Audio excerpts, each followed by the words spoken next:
ओम शांति, नमस्ते। आज के सत्र में आप सभी का हार्दिक स्वागत है। इस सत्र को शुरू करने से पहले हम 1 मिनट परमात्मा को याद करते हैं। तो चलिए एकदम साइलेंस में बैठते हैं और 1 मिनट परमात्मा शिव बाबा को याद करते हैं साइलेंस में।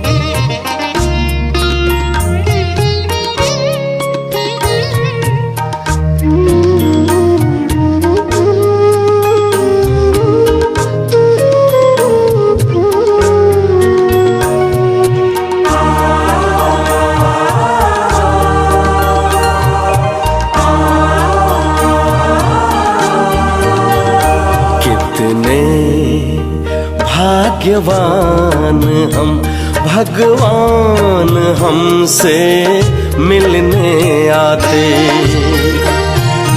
कितने भाग्यवान हम, भगवान हमसे मिलने आते। अपने जैसा हमको बनाने, अपने जैसा हमको बनाने मीठी मुरली रोज सुनाते। कितने भाग्यवान हम, भगवान हमसे मिलने आते।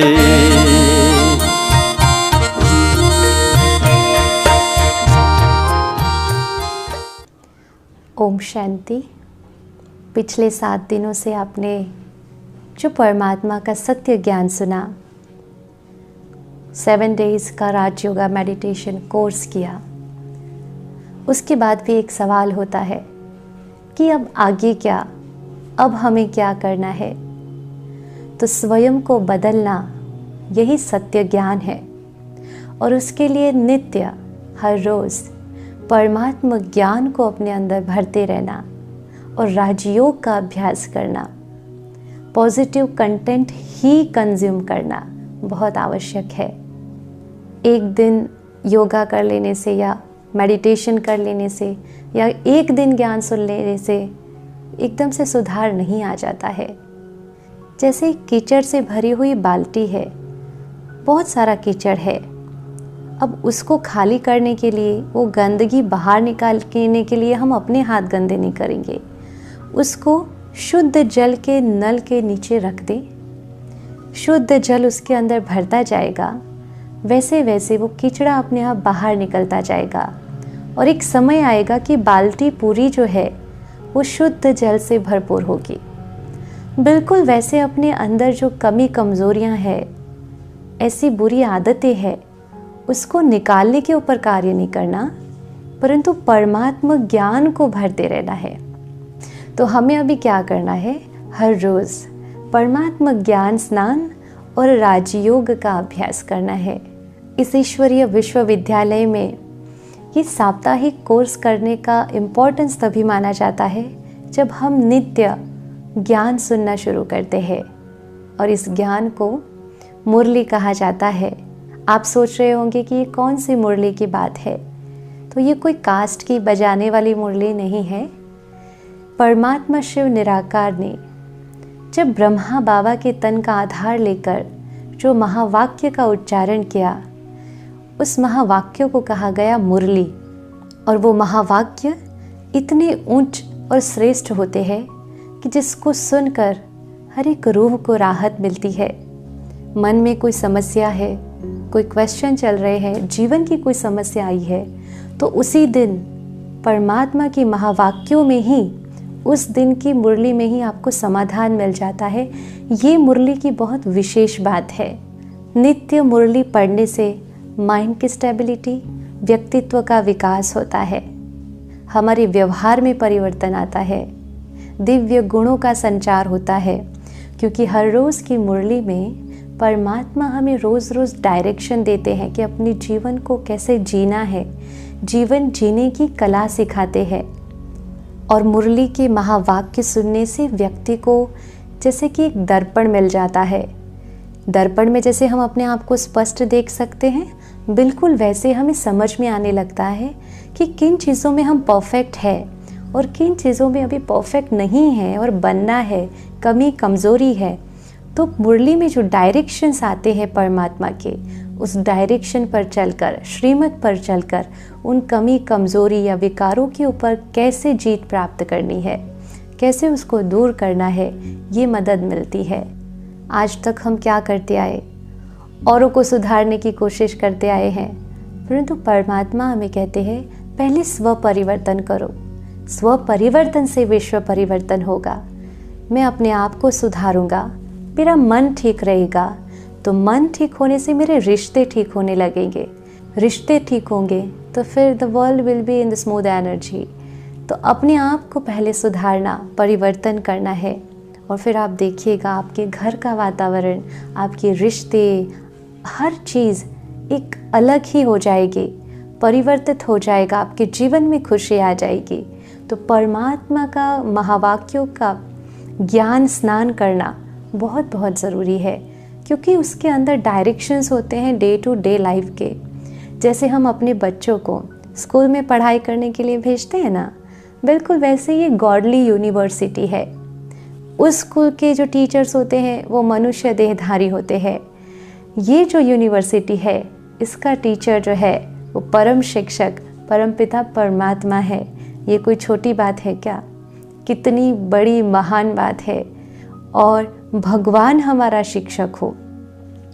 जैसे हम देखते हैं कोई बहुत जाना माना व्यक्ति हो और उसके ट्यूशन में जाना हो तो कितने गर्व से कहते हैं, आपको पता है हम इसका ट्यूशन में जाकर पढ़ाई करते हैं, इनके ट्यूशन लेते हैं। ये तो स्वयं भगवान है, उस टीचरों का भी टीचर है, तो कितनी खुशी होती है, गर्व महसूस होता है। और फिर ऐसे टीचर को मिस कर देना, ये तो फिर अपने आप में ही एक, मैं कहूँगी, लॉटरी को गंवाने वाली बात हो जाती है। तो जिस यूनिवर्सिटी का शिक्षक स्वयं भगवान हो और वो नित्य हमें पढ़ाता हो, वो एक एक दिन कितना मूल्यवान, एक एक दिन के ज्ञान की पॉइंट्स कितनी मूल्यवान होगी, आप समझ सकते हैं। और वो मिस करना कितना बड़ा लॉस हो जाएगा, ये भी आप समझ सकते हैं। तो रोज़ परमात्मा के डायरेक्शंस मुरली में होते हैं। और जैसे वो स्कूल में भी सब्जेक्ट्स होते हैं पढ़ने के लिए, बिल्कुल वैसे परमात्मा भी हमें 4 सब्जेक्ट्स रोज़ पढ़ाते हैं। ज्ञान, योग, धारणा और सेवा। बाबा हर रोज़ कुछ न कुछ ज्ञान देते हैं। योग सिखाते हैं, योग की विधियाँ सिखाते हैं कि कैसे योग से सिद्धि पाई जाए, कैसे योग से, राजयोग के माध्यम से बीमारियों के ऊपर भी विजय प्राप्त की जाए, और मानसिक और तन दोनों बीमारियों पर हम जीत प्राप्त कर सकते हैं। फिर बाबा धारणा यानी कि क्या करना चाहिए, क्या नहीं करना चाहिए, ये सिखाते हैं। पर चिंतन नहीं करना चाहिए, हर्षित मुख रहना चाहिए, किसी के साथ व्यर्थ चिंतन नहीं करना, व्यर्थ बातें नहीं करना चाहिए। तो कई सारी धारणाएं डे टू डे बाबा हमें बताते हैं। फिर चौथा जो सब्जेक्ट है वो है सेवा। सेवा में भी 3 प्रकार की, मनसा सेवा, वाचा सेवा और कर्मणा सेवा। किसी के लिए मन से शुभ भावना के संकल्प करना, दुआ करना किसी के लिए, ये मनसा सेवा है। वाचा सेवा यानी कि जो ज्ञान मुझे मिला है, जो परमात्मा का सत्य ज्ञान मैंने लिया, वो ज्ञान हमारे और भाइयों तक पहुंचाना, ये हो गई वाचा सेवा। और जैसे हम गुरुद्वारा या मंदिरों में जाकर कुछ न कुछ सेवा करते हैं, बिल्कुल वैसे अपनी कर्मेंद्रियों को परमात्मा कार्य में लगाना, उसको कहेंगे कर्मणा सेवा। तो बाबा रोज़, शिव बाबा हमें सेवा के ऊपर भी हमें सिखाते हैं कि कैसे प्रकार से सेवा आपको करनी है। तो मुरली के माध्यम से हमें 4 सब्जेक्ट बाबा पढ़ाते हैं, और इन सब्जेक्ट्स को पढ़कर, इस पढ़ाई से ही अपने जीवन का हमारा परिवर्तन आता है। वैसे कोई भी सच्चा योगी होता है, वो योगी के जीवन के 4 पिलर्स होते हैं जो बहुत ज़रूरी है। पहला, सत्संग, सत्य का संग। सत्य कौन है इस दुनिया में? सिर्फ और सिर्फ परमात्मा। तो हमेशा उसके संग में रहना है। वो कहते हैं ना, सत्य संग तारे, कुसंग बोरे। तो बहुत अटेंशन रखना है कि कहीं भी मैं एक सेकंड के लिए भी उसको भूल तो नहीं जाती हूँ। तो सत्संग।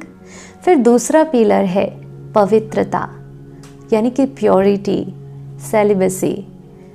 पवित्रता ना सिर्फ ब्रह्मचर्य की बात है, परंतु मन से भी, वाचा से भी, अपने कर्मों से भी पवित्रता झलके। अपने मन में किसी के लिए अशुभ विचार आना, ये भी अपवित्रता है। मेरी वाणी में कोई अपशब्द निकल जाना, ये भी अपवित्रता है। और कर्म से किसी को दुख हो, मेरे ऐसा कोई कर्म ना हो जिसे किसी को दुख हो, वो भी अपवित्रता हो जाती है। तो पवित्रता एक पिलर है। फिर तीसरा जो पिलर है वो है दिव्य गुण, क्योंकि परमात्मा हमें देवता बनाने आए हैं, दिव्य बनाने आए हैं। तो मेरी हर चाल चलन व्यवहार में दिव्य गुण चल के हमेशा हर्षित मुक्ता, फिर नम्रता, निर्माणता, ये सारे दिव्य गुण मेरे व्यवहार में आए, ये योगी जीवन की निशानी है। हमारे चेहरे और चलन से लोगों को लगे कि सचमुच इसे भगवान मिला है। फिर चौथा जो पिलर है वो है शुद्ध अन्न। इसके बारे में हमने प्रायर जो सेशंस हुए हैं उसमें डिटेल में बात की है कि हमें सात्विक अन्न ही लेना है, शाकाहारी भोजन ही खाना है। और जब भी हम भोजन लेते हैं तब उसके अंदर अफर्मेशन डाल करके पॉजिटिव वाइब्रेशंस, परमात्मा की दिव्य शक्तियों को उसके अंदर डालकर, भर कर फिर उस भोजन को स्वीकार करना है। क्योंकि जैसा अन्न वैसा मन।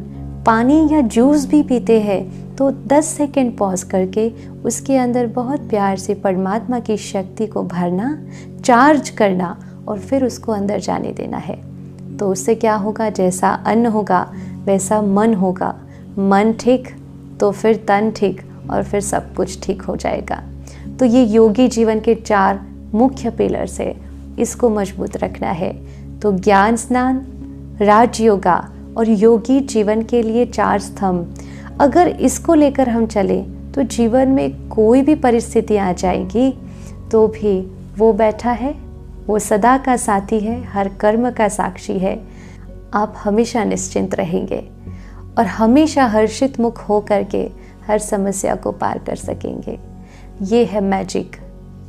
तो ज्ञान स्नान रोज करना है, मुरली रोज पढ़ना है। जैसे कि आज की मुरली के बारे में हम शॉर्ट में बात करते हैं कि शिव बाबा ने आज मुरली में क्या डायरेक्शंस दिए हैं। तो आज की मुरली का मैं एसेंस सुनाती हूँ आपको। And the best part of every Murli is कि बाबा शुरू जो करते हैं उसमें पहला शब्द होता है मीठे बच्चे। हम तो कड़वा भी बोल लेते हैं कभी कभी व्यवहार में, परंतु फिर भी वो हमें कहते हैं मीठे बच्चे। तो हमेशा, क्योंकि वो भगवान है ना, प्यार का सागर है, तो वो हमेशा प्यार से बच्चों को उठाते हैं। और ये मुझे बहुत बेस्ट पार्ट लगता है हर मुरली का कि पहला ही शब्द मुरली का होता है मीठे बच्चे। तो बाबा ने आज कहा, मीठे बच्चे, भविष्य ऊंच घराने में जाने का आधार पढ़ाई है। भविष्य ऊंच घराने में आने का आधार है पढ़ाई। यानी कि क्या, भविष्य ऊंच घराना, तो कलयुग पूरा हो रहा है, भविष्य सतयुग है, सतयुग का ऊंच घराना यानी कि सूर्यवंशी बनना। सूर्यवंशी अगर बनना है, सतयुग में अगर जाना है, तो उसका आधार है पढ़ाई, ये ईश्वरीय पढ़ाई। इस पढ़ाई से ही तुम बेगर टू प्रिंस बन सकते हो। अभी भले कितना भी धन है, परंतु परमात्मा को अगर नहीं जानते हैं, धनी को अगर नहीं जानते हैं, तो निधन के है।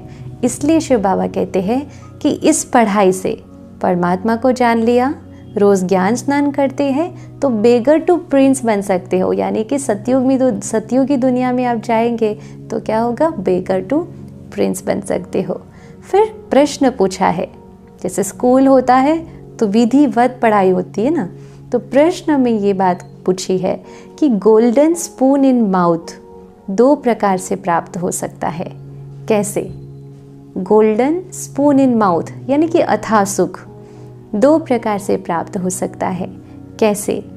उत्तर दिया है बाबा ने कि एक भक्ति में दान पुण्य करने से। शिव बाबा कहते हैं 2 प्रकार से होता है। एक भक्ति में दान पुण्य करने से और दूसरा ज्ञान में पढ़ाई से। जब हम भक्ति में दान पुण्य आदि करते हैं तो उसका प्रारब्ध हमें एक जन्म के लिए मिलता है। जैसे कि कोई धनवान है बहुत, तो हम कहते हैं ना कि पूर्व जन्म में उसने बहुत सारा धन का सेवा दी होगी, किसी को धन से मदद की होगी, इसलिए इस जन्म में भी उसको इतना धन प्राप्त हुआ है। दान पुण्य किया होगा तो इस जन्म में धन है। कोई आरोग्य की सेवा पूर्व जन्म में की होगी तो इस जन्म में स्वास्थ्य अच्छा मिला है, ऐसा ऐसा हम कहते हैं। तो बाबा कहता है कि भक्ति में दान पुण्य करते हैं तो राजा या साहूकार के पास जन्म लेते हैं, लेकिन वो तो हो गया हद का, क्योंकि वो एक जन्म की प्रारब्ध है। अब सुनिए, तुम ज्ञान में पढ़ाई से गोल्डन स्पून इन माउथ पाते हो। कैसे बाबा ने ऐसा कहा?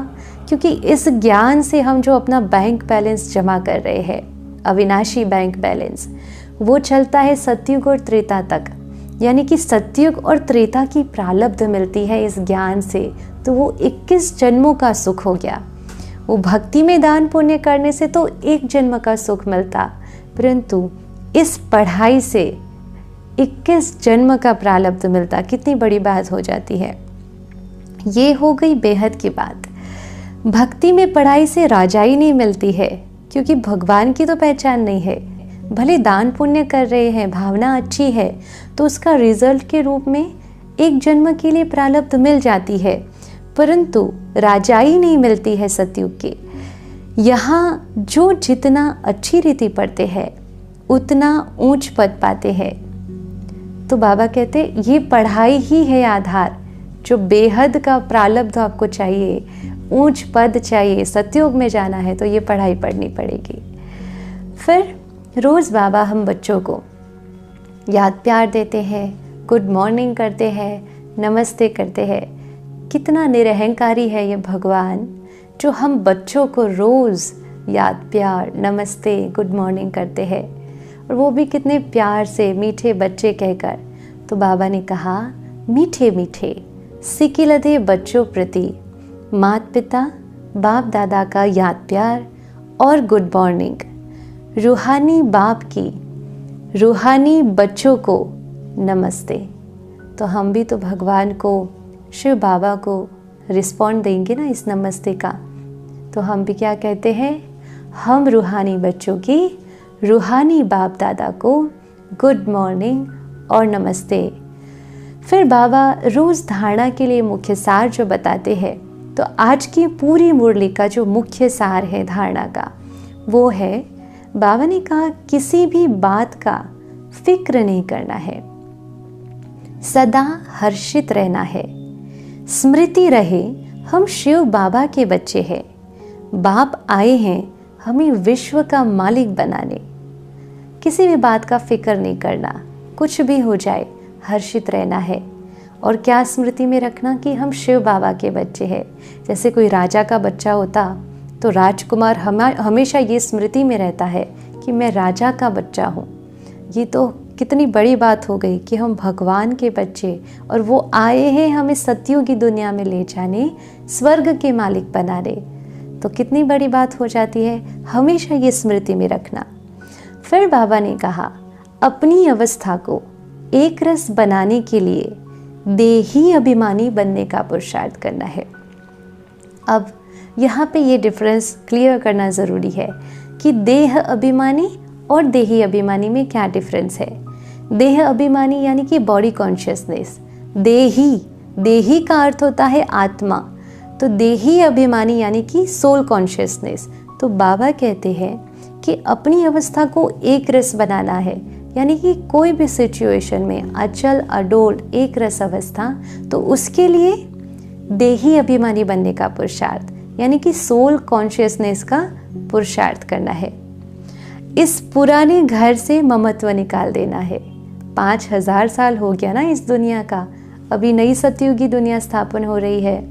जैसे नया घर हमारा बन रहा हो तो हमारी बुद्धि नए घर में रहती है, भले हम रह रहे हैं पुराने घर में, पर बार बार बुद्धि जाएगी कि उस घर में हम ये टाइल्स डालें, ऐसे बनाएं, ये फर्नीचर करेंगे, स्मृति में वही रहता है।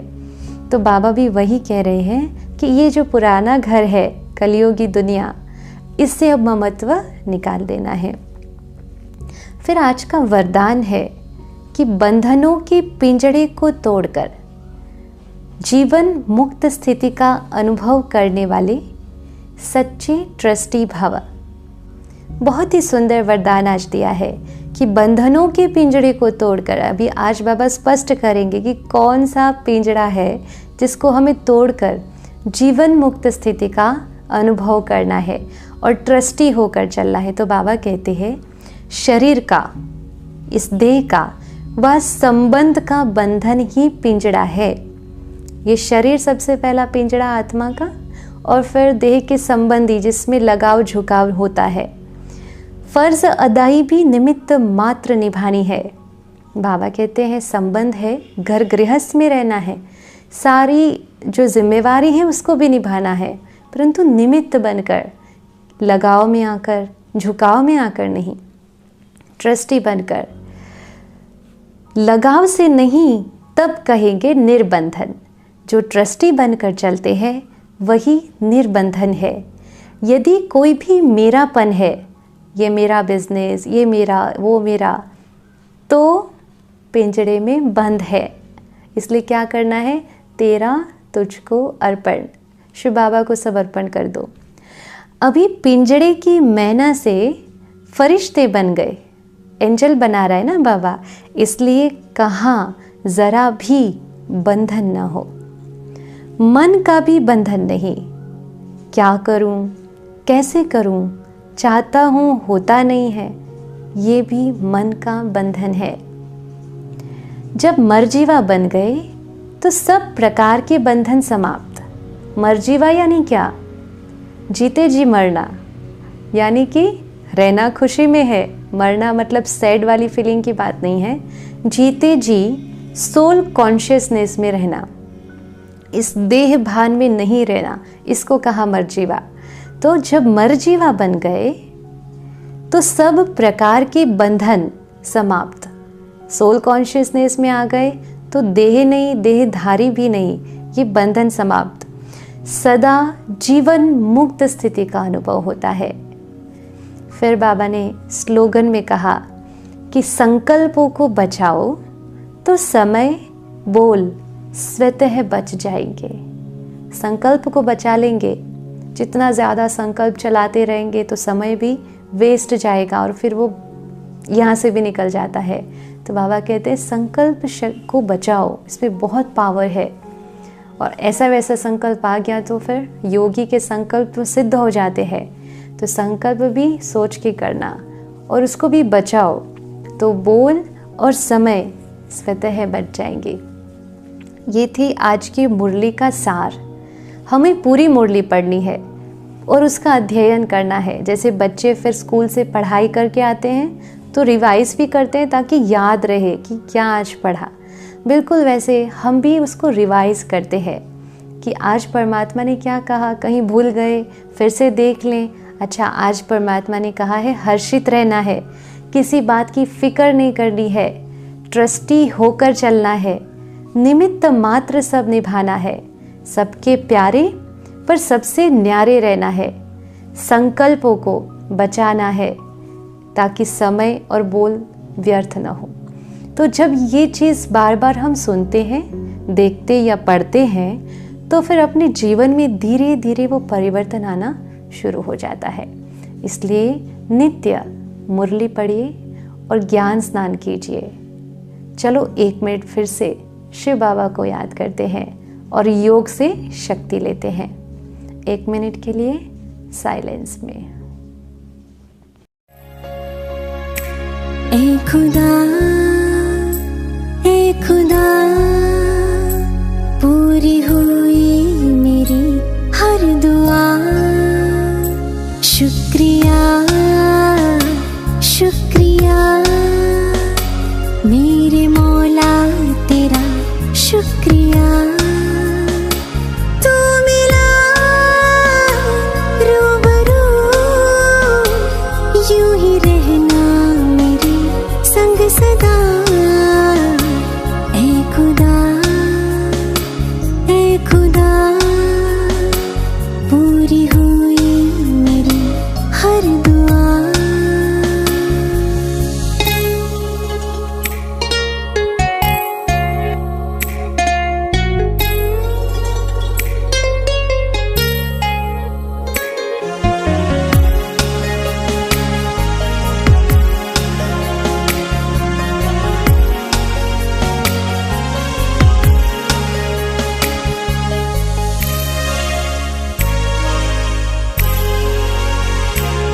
मुंतज़िर थे हम एक झलक को तेरी, पाया नूर रूहानी तेरा।